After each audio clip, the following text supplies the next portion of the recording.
Assalamualaikum warahmatullahi wabarakatuh. Kembali lagi dengan saya, Vena, yang akan menemani malam kesendirianmu. Sebelum masuk ceritanya, tarik selimutmu, matikan lampu kamarmu. Mari kita simak ceritanya. Gue gak inget pohon ini, ujar Yono sambil menunjuk batang besar dengan akar menjulur seperti tangan mencengkeram tanah. Dedi berhenti sejenak, memutar tubuh ke segala arah. Harusnya kita udah nyampe ke jalan tanah. Tapi ini gue juga gak yakin lagi arahnya. Yono menatap Dedi, mulai panik. Lu bilang sering kesini, Di. Iya tapi ini beda. Gue gak pernah nyasar sebelumnya. Rasanya tempat ini muter sendiri. Mereka berdiri diam beberapa detik, hanya suara napas mereka yang terdengar. Lalu Yono berkata, setengah berbisik, lu yakin ini cuma hutan biasa? Dedi tak langsung menjawab. Ia menunduk, meremas-remas tangkai toples di tangannya. Ada cerita, katanya akhirnya. Orang sini nyebut wilayah merah. Tapi gue kira itu cuma mitos kampung. Cerita apa? Yono menelan ludah. Katanya, di bagian hutan tertentu, kalau lo masuk tanpa izin, lo bisa kesasar meski udah hafal jalannya.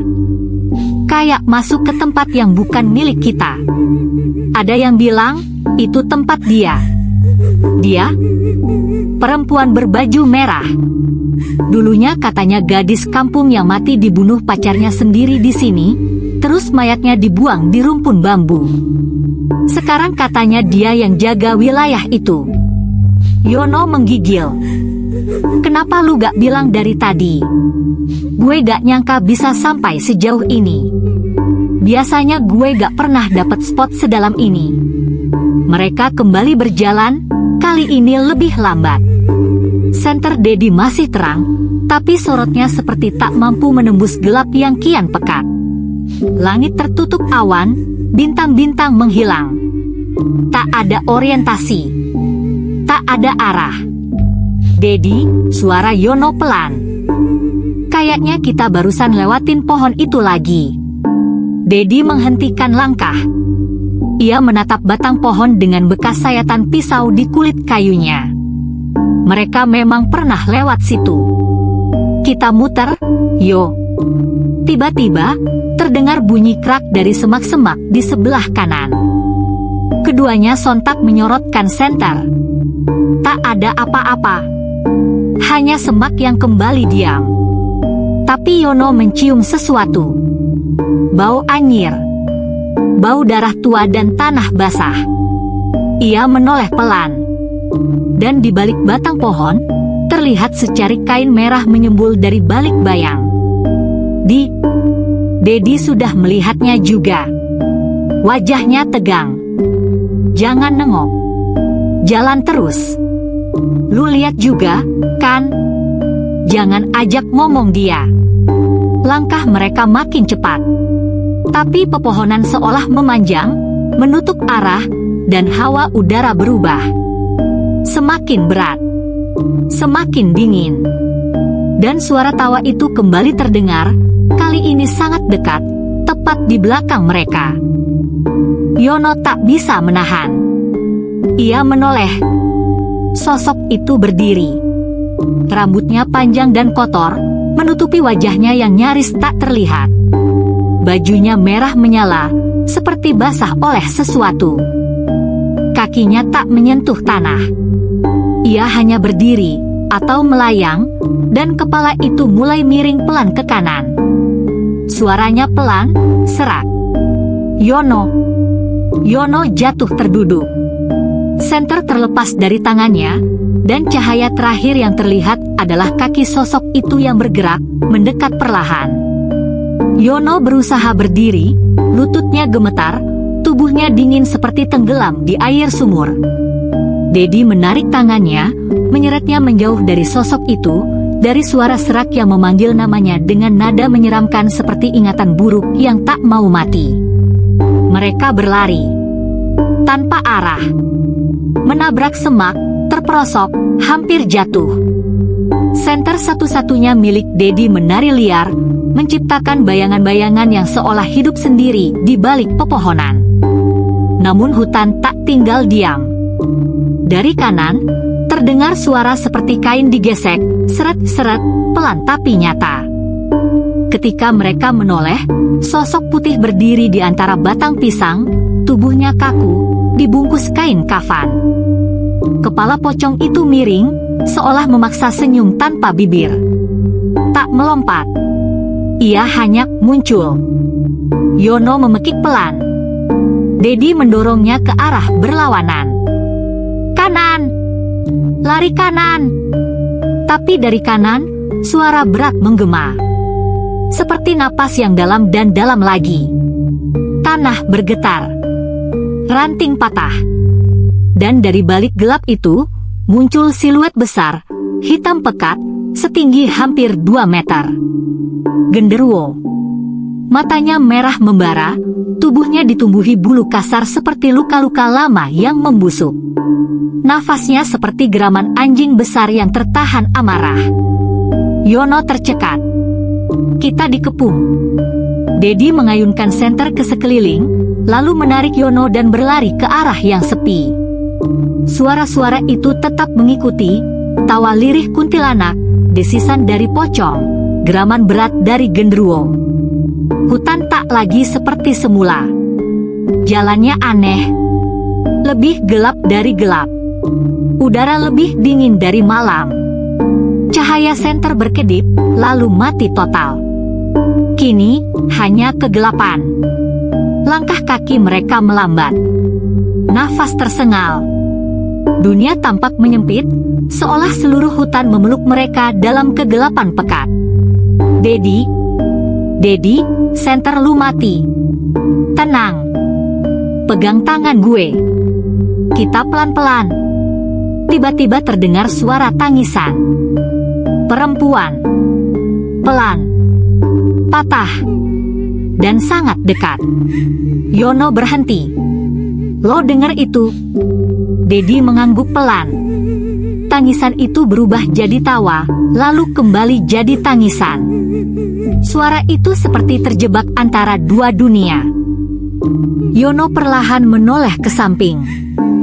Dan di sana, hanya beberapa langkah darinya, ia melihat wajah pucat. Mata hitam yang menganga. Bibir robek sampai ke pipi, menampakkan deretan gigi kuning. Kuntilanak merah itu tersenyum padanya.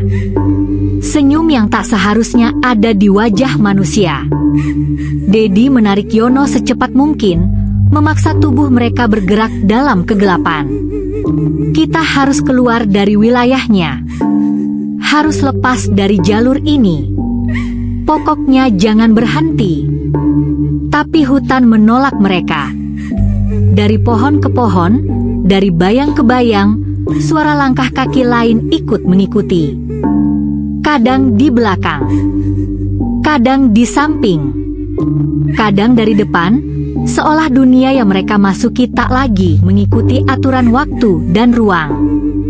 Dan di atas mereka, ya, di atas pohon bambu, tampak sesosok perempuan melayang, matanya menatap lurus ke bawah. Kain merahnya menjuntai, bergerak seperti api dalam air. Dia mengikuti mereka dari awal. Langkah mereka terhenti ketika jalan di depan berubah drastis. Pohon-pohon menjauh satu sama lain, membentuk semacam lapangan terbuka kecil. Di tengahnya, berdiri sebuah pohon beringin besar dengan akar menggantung ke tanah, seperti jari-jari raksasa yang mencengkeram dunia. Tanah di sekitarnya hitam, basah, dan berbau amis seperti darah dan tanah kuburan. Kabut menggantung rendah, tak bergerak, menyelubungi tempat itu seperti tirai tak terlihat. Apa ini?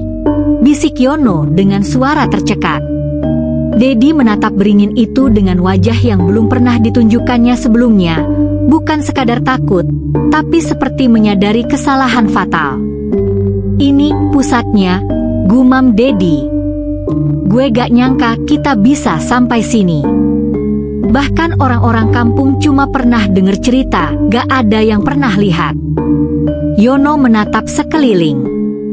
Di akar-akar pohon, ada jejak, kain merah kusut, bekas darah mengering, potongan tulang kecil yang setengah tertimbun tanah. Seperti tempat eksekusi yang dilupakan waktu. Dan dari balik kabut, sosok itu muncul perlahan. Kuntilanak merah. Kini jelas terlihat. Rambut panjangnya seperti hidup, melambai pelan di udara meski tak ada angin. Wajahnya rusak, bukan karena waktu, tapi karena kekejaman. Di pipi kirinya, ada bekas sobekan lama. Matanya hitam penuh, menatap Yono dalam-dalam, seperti mengenalnya. Kenapa dia ngelihatin gue terus? Yono berbisik. Dedi tak menjawab. Ia menatap Yono lama, sebelum akhirnya berkata pelan, ada yang harus gue kasih tahu. Yono menoleh cepat. Apa maksud lo? Dia bukan cuma arwah nyasar. Dia punya dendam. Dan lo anak dari orang yang ngebunuh dia. Yono terpaku. Apa? Dedi menunduk. Waktu kita kecil, bokap lo pernah kerja di kebun sini. Dia pacaran sama cewek dari kampung seberang. Pas cewek itu hamil, bokap lo nolak tanggung jawab. Katanya, dia malu, dia takut dicap buruk. Malam itu, dia bawa cewek itu ke hutan ini.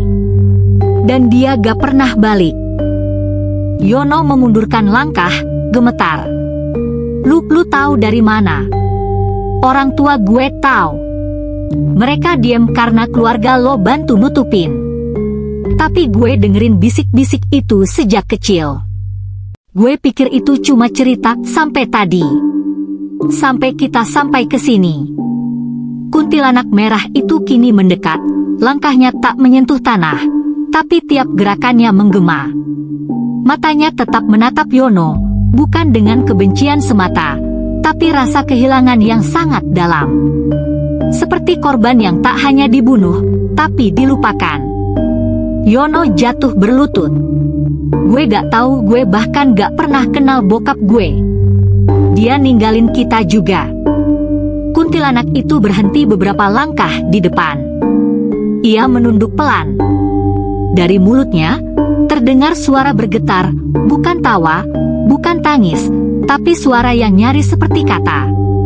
Anak darah sama. Dedaunan tiba-tiba bergetar. Pohon-pohon di sekeliling bergemuruh.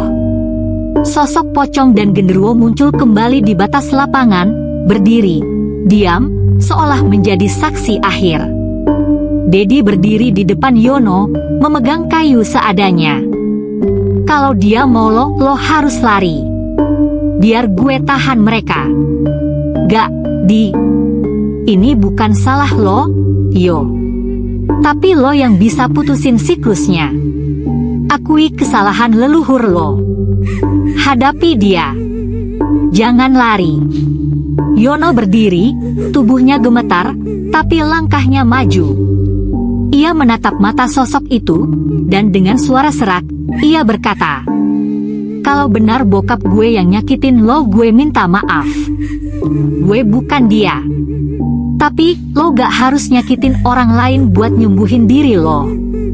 Kuntilanak itu terdiam. Angin berhenti. Waktu seolah membeku.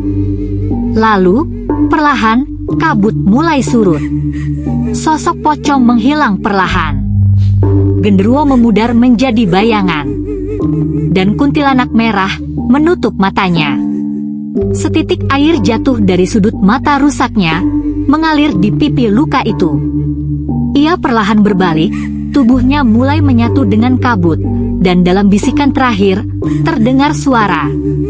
Akhir sudah. Hutan kembali sunyi. Dan mereka berdiri di tengah lapangan kosong. Pohon beringin itu kini tampak seperti pohon biasa. Beberapa jam kemudian, langit mulai terang. Cahaya matahari menembus celah daun, kabut menguap pelan. Yono dan Dedi berjalan pulang dengan tubuh lelah dan pikiran berat. Mereka tak bicara banyak, masing-masing larut dalam ingatan tentang malam yang tak akan bisa dijelaskan kepada siapapun. Begitu keluar dari batas hutan, suara ayam kampung terdengar. Warung kopi tempat biasa nongkrong mulai buka. Dunia terasa normal kembali, seolah hutan tadi hanya mimpi buruk yang terlalu nyata. Di rumah, Yono duduk lama di depan cermin, menatap wajahnya sendiri. Ia baru sadar, bagian bawah lengannya tergores panjang, membentuk 3 garis seperti cakaran. Aneh, gumamnya. Gak kerasa tadi. Malamnya, saat hendak tidur, Yono membuka laci lama milik almarhum ibunya. Ia mencari album foto tua, penasaran ingin melihat siapa sebenarnya ayahnya. Di balik lembaran yang menguning, ia menemukan selembar foto pudar. Ayahnya, muda, mengenakan kemeja putih, dan berdiri di samping seorang perempuan. Perempuan itu berambut panjang. Wajahnya setengah kabur, tapi Yono merasa pernah melihatnya. Jantungnya berdegup kencang saat menyadari, baju yang dikenakan perempuan itu merah. Tangannya gemetar saat membalik foto itu. Ada tulisan di belakangnya. Tertulis dengan spidol lama, samar. Sore terakhir sebelum dia hilang. 1992. Yono menjatuhkan foto itu. Lalu ia mendengar sesuatu dari dapur, suara sendok jatuh. Padahal ia sendirian. Ia perlahan berdiri, menatap ke arah lorong rumah. Dan dari ujung lorong gelap, samar-samar terdengar suara tawa pelan. Lirih, tinggi, retak. Tawa yang sangat ia kenal. Gelap.